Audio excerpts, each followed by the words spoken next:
Perimetry বা field test এটা কিন্তু খুব কমন চোখের টেস্ট যেটা গ্লোকোমার পেশেন্টদের অবশ্যই করতে হয়। এই টেস্ট কিন্তু খুব জরুরি টেস্ট, মানে এটা ছাড়া গ্লোকোমার প্রপার ট্রিটমেন্ট এগিয়ে নিয়ে যাওয়া অসুবিধে।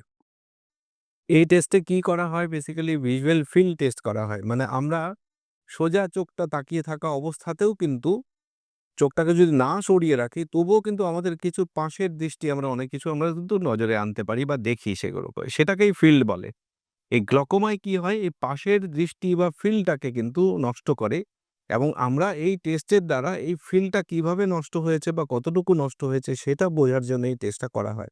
এর বাইরে গ্লকোমার জন্য বিভিন্ন ধরনের টেস্ট থাকলেও এটা হচ্ছে গোল্ড স্ট্যান্ডার্ড।